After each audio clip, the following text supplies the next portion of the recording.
Yes. All right, everyone. Oh, sorry. I didn't mean to cut you off, Jennifer. I was just going to say, we're going to be playing a game today. Oh, yay. Well, everybody, welcome. If you're just now getting here, I know a few of you just joined us. Today we're going to hear from Jennifer Horne, who's presenting to us Come On Down, using the Mentimeter quiz function for instruction. I'm very excited, and thank you so much, Jennifer. I'm turning it over to you. Okay. Hello, everybody. I am Jennifer Horne. I am the Business, Economics, and Government Information Librarian at UK, which is a very long title, but essentially I'm a social sciences liaison for business, political science, and public policy. And even though I'm going to be using business examples today, this is not a business librarian presentation, so don't be alarmed.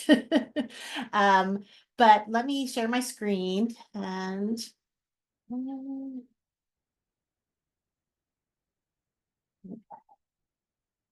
everybody see this? Yes. Okay, hold on. Let me move some things around so that I can find the present button.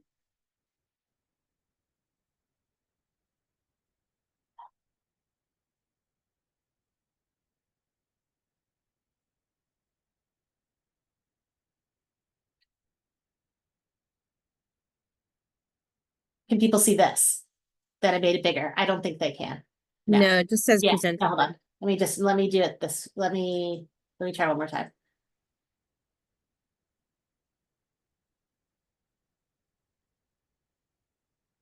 All right, hold on. I'm gonna unshare. I know what I did wrong. Let me unshare and come right back. Hold on one second, everybody. I apologize.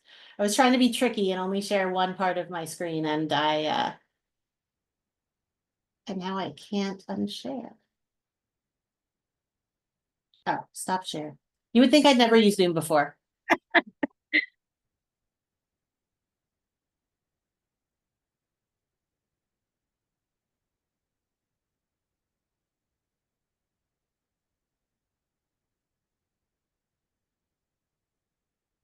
Can everybody see this now? Yes. Yes. Okay. I apologize for that. Yeah, so let's okay. So I informally categorize my, and I'm mostly talking about one shots here, because that's mostly what I get the opportunity to do, unfortunately. But I informally categorize my one shot instruction into like three broad categories. You know, sometimes I brought in to talk more broadly about information literacy, like how to find, evaluate, and use the information they find. Sometimes it's more of a skills-based where I'm brought in to do something like this. These students need to do a literature review for your capstone. Can you talk about how to do a literature review? Okay. And the third thing is what I refer to as a database show and tell. And these are the times when the instructor wants you to come in and demonstrate certain databases to help them with a specific assignment. And you know, I always try to include some elements from the other two categories of information literacy and skills based, but at least I end up doing too much of here's database X and this is what you use it for, and here's this database and I use it for this. And this is especially true in business where so many of our databases and research is divided into things like company, industry research, consumer research, and there's like a database for each one. And so I was, and I find these to be not so fun for me and not so fun for the students. I was invited to teach several sections of the marketing capstone class, and you can ignore what that assignment is there because it's very business jargon heavy. But basically, I was there to introduce three important databases that they needed for this assignment, which were Mintel, Statista, and IBIS World. And I would talk to the professor about it, and I wanted to know if she was okay with me doing something a little different this time. And I wanted to make it more fun and more engaging, but really it was in hopes of making it more useful for the students. And she was all for it. So I decided that I was going to try to make it more interactive, use more active learning. And what I finalized on using was the Mentimeter function, the quiz game function. And so I am going to do a poll right now, which is ironic because I'm about to do a poll about polling software, but let me see if I can do this without, okay, can you, let's start this. Okay, So I'm going to ask everybody to get into this Mentimeter room and stay here after these polling questions. Can you see the polling? Yes. Okay. Yeah, so what I'm just, and so stay here because there's more after, we're gonna play a quiz game after we do some short polling. But just wanted to know if you've ever used any sort of polling or quiz game software in an instruction session. Your options are yes, no, or you haven't, but you want to. And I'll just give this a minute for people to join the Menti. You can see the code at the top there.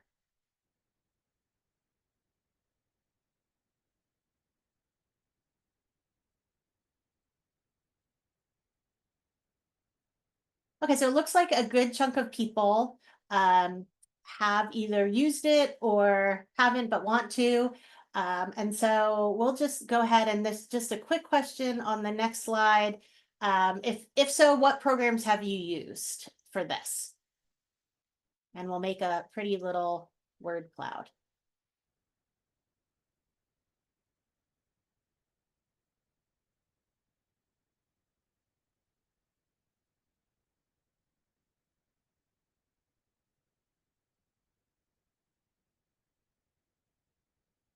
Yeah, so this was pretty much what I expected to see because it's all the software we use and also the software that's free or a combination of free and paid like Mentimeter. And Mentimeter is what I'm going to talk about today. But this could be replicated if in Kahoot or something else if you don't have access to Mentimeter. There has been some confusion about whether Mentimeter, the quiz game function, is available with the free account. And it is free, except it's only free up to the first 50 participants per month. So depending, like I would use that in like my first class, right? But depending on how many students you're doing, you might be able to get by with the free account, but you might need to upgrade to the paid account in Mentimeter. But like I said, you could replicate this. I know in Kahoot has the quiz game function, and we can talk later if anyone has any other suggestions for a free software that does this. So I'm going to go back to my presentation. Oh, sorry, now I'm seeing, are you seeing this again? My presentation? Yes. This is me trying to use Canva and get better at it. Yeah, so so some of the reasons I decided to use the quiz game function to go, lots of us are using things that are interactive, and we know why we do that. It's more engaging, it's more fun for the students, it is kind of a break from a traditional lecture. But I wanted to go further than that and use some gaming elements, which is what I can get from this quiz game function. And so, and if you notice, I said that I'm using meaningful gamification. And by that, I mean that it is, that I have really thoughtfully picked the questions to make sure that it's aligned with my learning objectives and the curriculum. And that is not to say that like games for the sake of just being fun, like in an icebreaker activity or just for a break don't have a place in instruction. I think they definitely do, but what I was using this for is that I knew exactly what I wanted the students to learn about each of the databases, and I wrote the questions accordingly. And of course they don't realize that, but then but I know that I'm asking them to do certain things so that they will learn different information. And and some of the benefits of this, obviously, I think one of the most important is that we know that students learn better by doing versus just passive listening. And I always want to get students into the databases that I want them to use.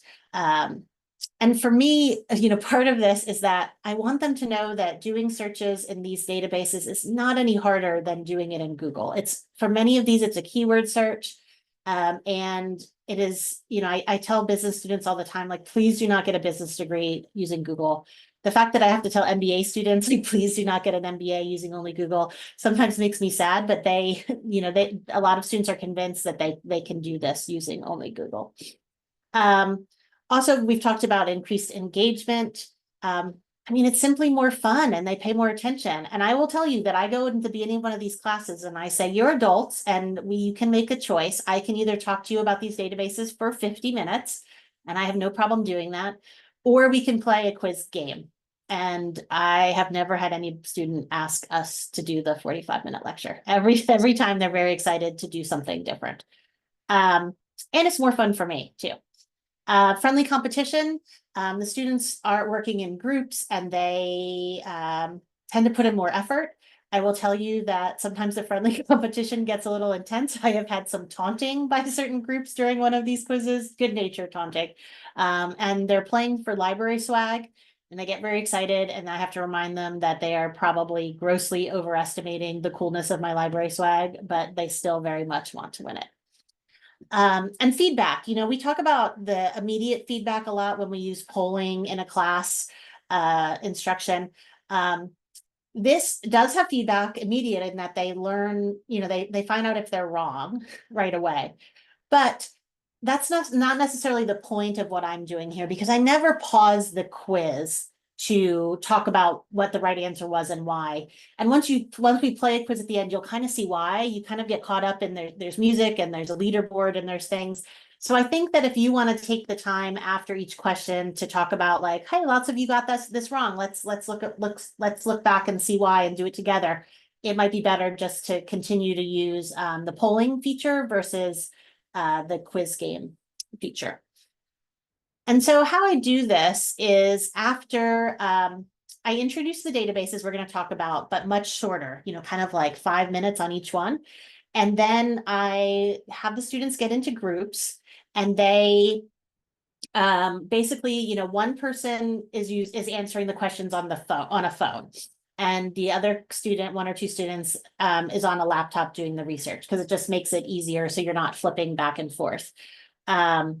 And then I start them all on either the research guide, the lib guide, or the course guide, if there is one, so that they have direct links to the databases we're going to use. And why I have them there, I have them bookmark it, because of course that's one of the most important things I want students to know, that page exists. And so the next few slides, I'm just going to show you what it looks like while they're taking the quiz. And again, we're going to play one of these. So you can see that I have a presenter screen, and on there, most of them are doing this on a phone or like a pad, a pad. They can see, they have it on their screen. They can see the images. They'll see the questions and the answers.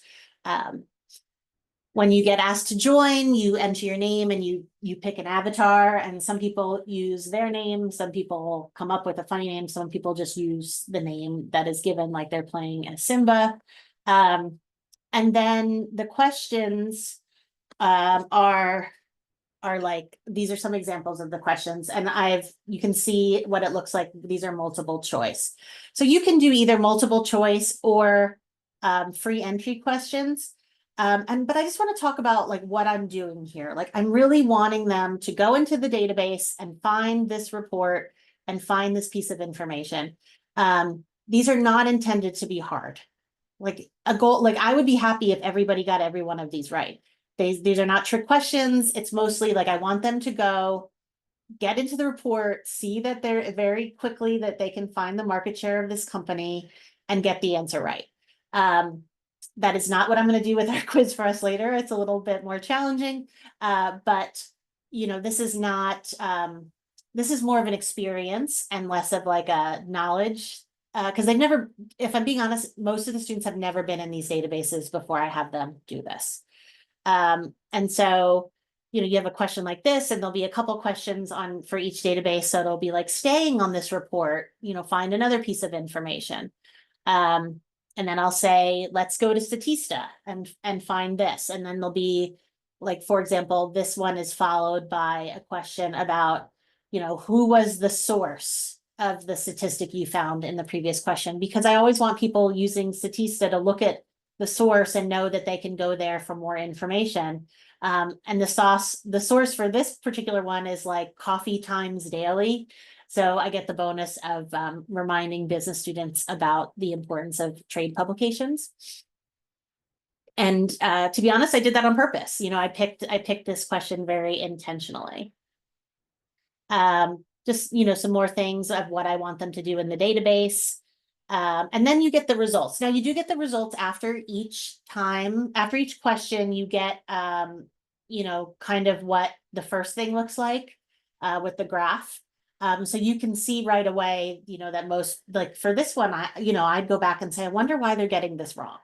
And then about 20 to 25 minutes later, you get an Excel spreadsheet with the results.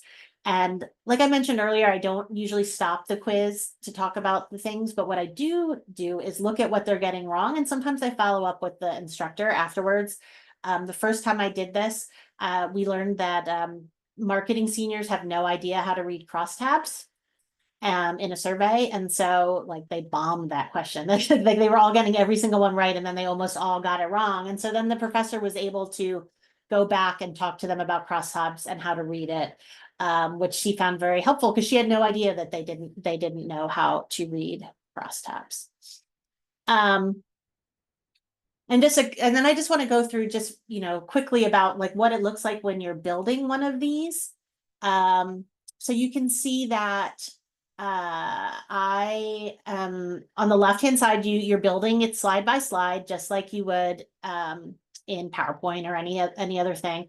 And you at the top where it says slide type, instead of using one of the things that is more for polling, at the bottom there are two different things for slide type for the quiz game, and one is select answer and one is, I think, like free answer or something like that. The select answer is the multiple choice. You enter the question, you put in as many options as you want for the answers, and then you check the oh, I'm sorry, I forgot that. Oh, sorry. And so you can check here for your answers. You can what type of poll you want. Here you can set up your answers, and so you put a check mark on the one that's correct. You set for each question how long students have to answer. And so depending on whether I'm asking them to switch databases or whether, how difficult I think it is, you can change this to make it longer or shorter. For the most part, I give them between 2 or 3 minutes for a question, because it does let you know if everybody has answered. So you can move along if people answer more quickly than what you've given them. Another option you can do is you can give more points if they answer more quickly. This eliminates a lot of ties and makes it a little more friendly competition. And so I turn this on, but you can turn this off and make it that everybody who gets it correct gets the same amount.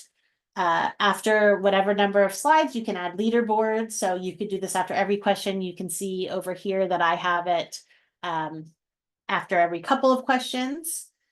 And then, see, this is what I was looking for earlier. Again, Canva beginner. And the same thing, scroll down a little bit on this menu, and you can see that you can add an image. And they have an image gallery, or you can upload your own. And also, I want to talk about the music. You can enable one of these 3 quiz music choices, and they are hilariously bad and very catchy. And hopefully you'll be able to hear them. If I'm doing this multiple times in a day, I will switch up the music because it gets in your head and never goes away. And then I just wanted to, again, go back to like being thoughtful and intentional about the questions. And this slide would, make more sense to a group of business librarians about what the types of questions I'm asking. But for each of, the types of classes you're doing, you always kind of know what you want them to learn. And you can definitely, devise your questions specifically so that they hit what the different things you want them to know about a database or about a website. And so I've just been thinking about like different ways I could use the quiz game feature, and when it's more appropriate to use, say, the interactive polling features.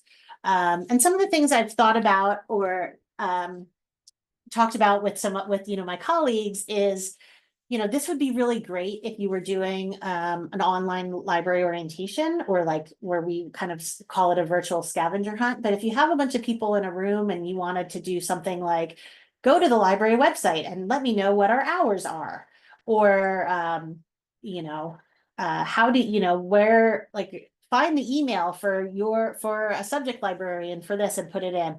I think this would be really great for that. We don't really do those kind of orientations at UK because there's too many students, but I know that we did it when I worked at Center before, and I know some of my Center colleagues are here, so hello. But also, I think it would be fun to introduce kind of in the middle of a class where you might do a quick knowledge check. Like, instead of doing a poll with a knowledge check, what if you just did a 4 question quiz game to kind of break up a longer class session. I think it'd also be fun just as an icebreaker, and you could do trivia, you could do anything here. And I'd love to talk after we do an example of the quiz, about like different ideas you have for, maybe you've already used a quiz game function, or something I've given you an idea for doing something like this in your current instruction. So before I can take questions now, or I think it might be better to wait until after we do one of these so you can see how it works. And if you go back to Mentimeter, and I will get this going. So can everybody see the state capitol screen here? Yes, hopefully. Okay, I see it. Thank you. Thank you for that thumbs up. It flashed across. I can't see the chat right now, so that's why. So yeah, so if everybody could get to this Mentimeter again, and the code is 92367802, and we are going to play a state capitol quiz, and this is not your normal state capitol quiz. This, unlike the quizzes I use for students, this one is kind of hard. And so there will be a winner who is very deserved of this crown. And the next time I see you, I will give you some probably not very cool library swag. But let's see here. Okay. I'm curious, can people hear the music? Someone give me a thumbs up if you can hear the music. I'm not sure if that works. Comes through.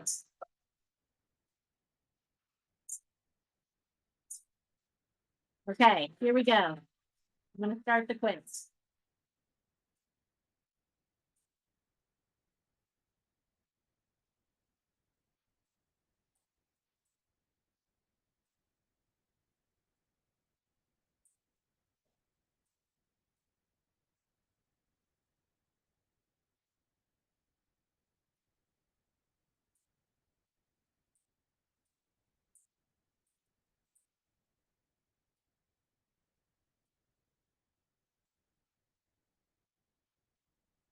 Five people got that one right. Okay, next question.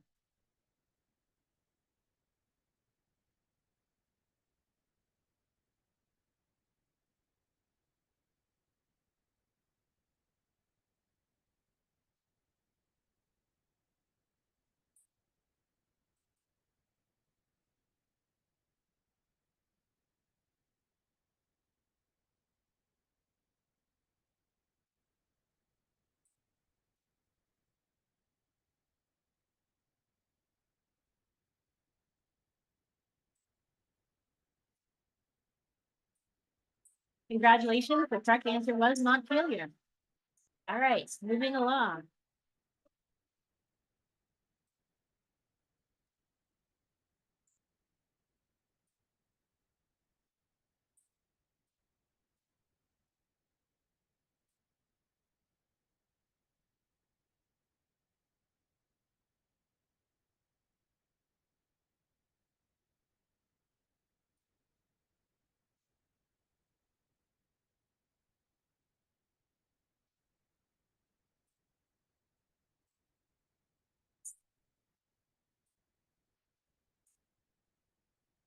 Congratulations, Olympia is the correct answer. Do I sound like a game show host now?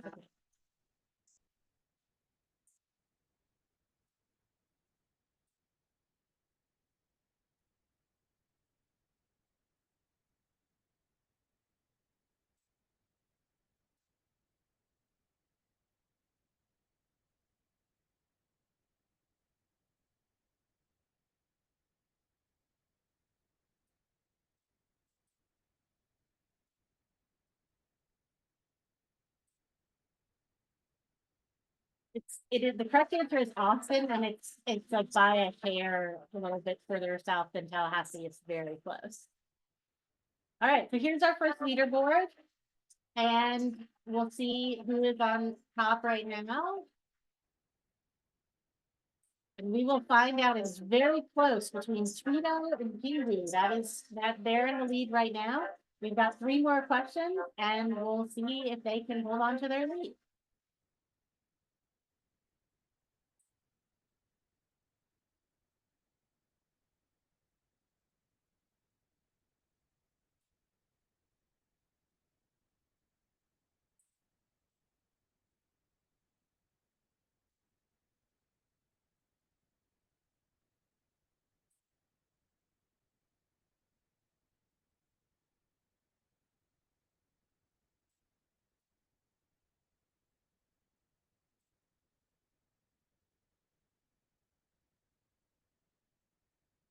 The 3 of you who guessed Santa Fe, I sometimes run this and no one guesses Santa Fe, so congratulations to you.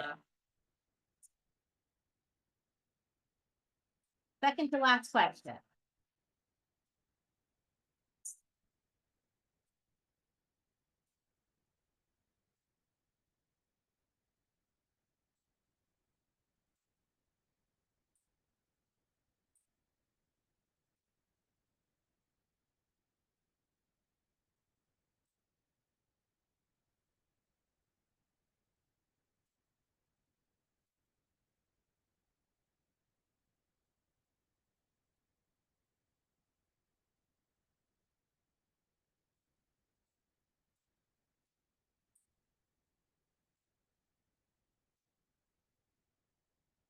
Yes, I changed this one up just to add a Kentucky question to this quiz.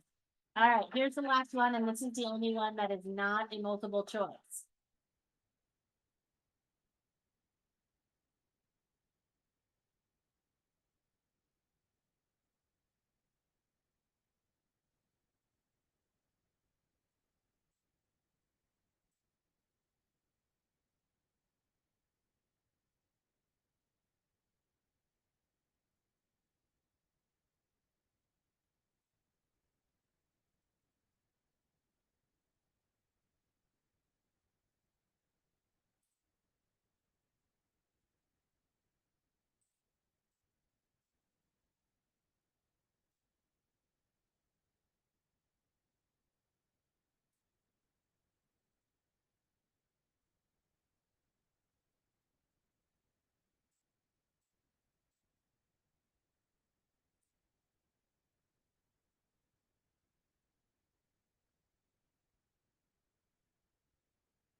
Got some Salt Lake City. Okay, so here is the final leaderboard.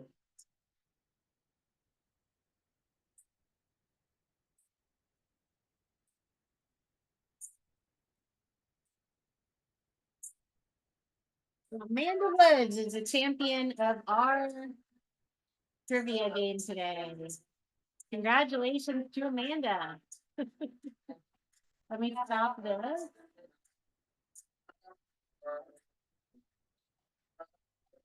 All right. And back to here. And so that was humbling. I'm sorry. So I'm back here. So Amanda, congratulations. You are the champion. So yes, so I'm sorry the timer was too fast. I was could have made this slower, but was trying to get through this with enough time for questions. But you could set those questions, the timer, to any amount. And so Amanda is taking her bow. Thank you very much. Yeah, so that is that is my presentation. I wanted to make sure to save time for questions, and to also talk to other people who have used either Mentimeter or any other quiz game function like Kahoots if they wanted to talk about it or share their experience.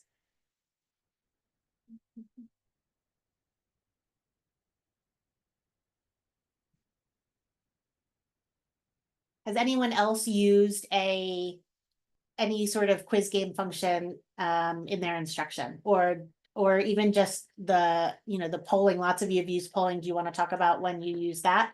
And if this has given you any idea of what you could possibly use this for?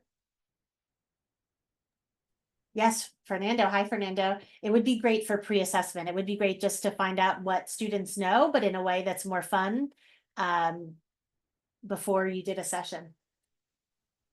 I find that students, no matter how like kind of jaded they appear to be, or how cool they want to be, or like aloof, as soon as Kahoot is on, they are so invested. Yes. Like they're going to be paid actual cash money. They're so happy to do it. Yes, I had students arguing about who would get a UK library branded dog bandana, and neither one of them had a dog. They just wanted to win something. I would 100% believe. Yes, and it's true. So it does get people involved who don't like to talk. Also, having people work in groups kind of alleviates the problem if someone doesn't have a device to use in class that day, so they can just pair up or join a group with other students who do.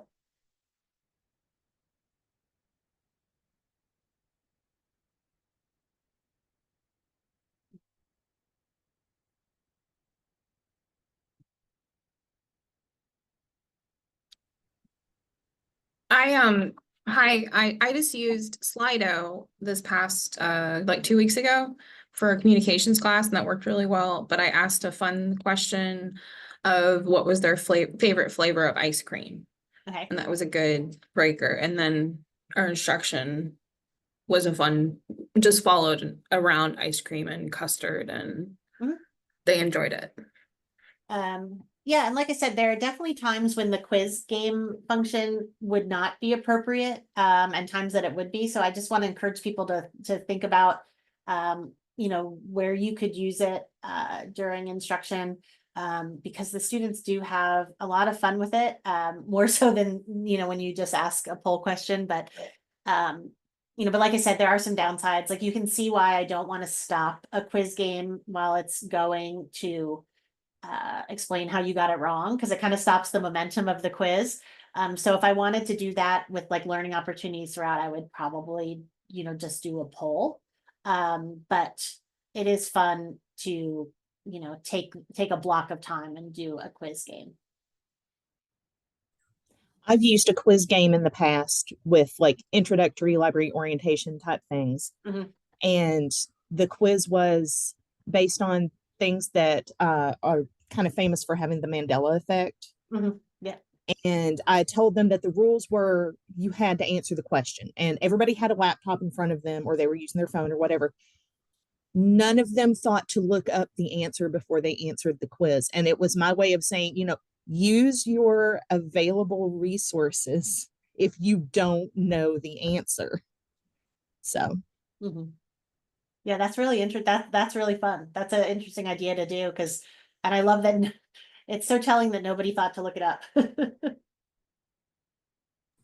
and there were lots of discussion. No, I know that Luke says, that Vader says, Luke, I'm your father. Actually, no, he says, no, I am your father. And I knew that was going to be a thing. And so I had a clip ready. And so I would play the clip to show them, see, this is why you look things up. Oh, that's amazing. I love that. Like with the Berenstein Bears, that's the other one. Right. I see somebody who talked about the anonymity. Yeah, like that's also great for I feel like that would be also great for for more polling questions when you have like sometimes I've definitely asked, do you have questions for me? Like what would you like something to be covered more, other things like that.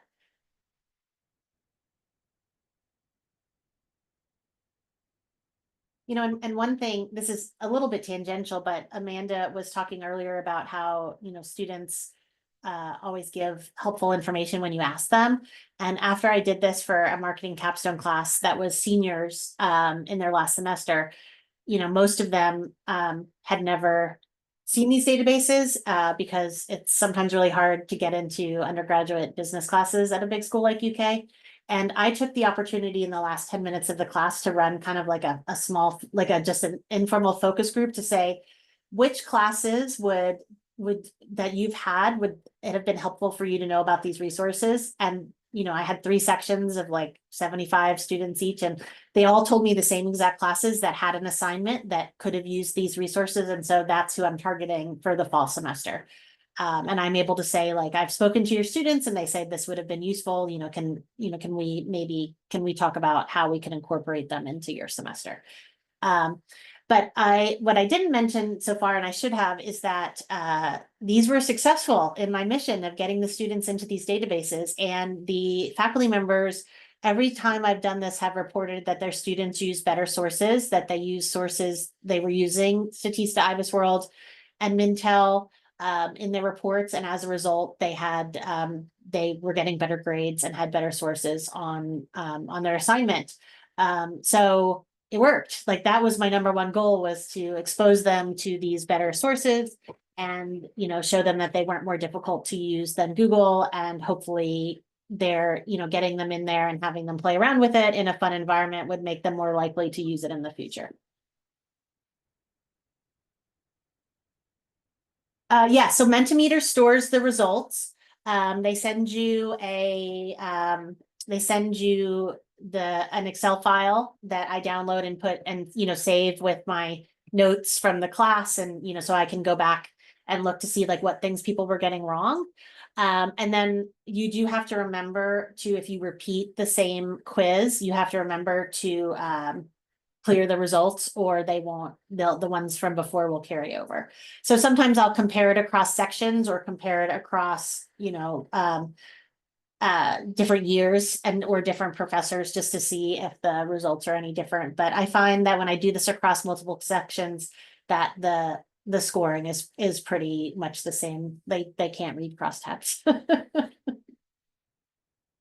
And so that caused me to add like a discussion about it when I introduced the database. I talked more about crosstabs than I normally would have, once I knew that they weren't really able to understand how to read them.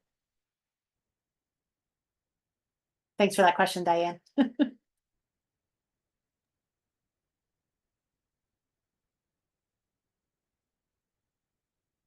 And like I mentioned, like, you could definitely do this in Kahoot. UK has not a lot of licenses for Mentimeter. We kind of share them among, the people who do the most instruction. And I know that not everybody has access to it or the money for it. But it's just, I was hoping that this presentation and having you go through a quiz where you could see how fun it is. It is much more fun in a group when people are groaning and cheering when they get answers right. Doesn't quite have that same effect in the chat. But hopefully this has been engaging in a way for something for you to think about, and other ways you could use it in class instruction. Thank you, Jennifer. If there's no other questions, I guess we can start our break early. Thanks, everybody. Thank you so much. Everybody, will see you back at 11 for 5 techniques for teaching citation style guide lessons.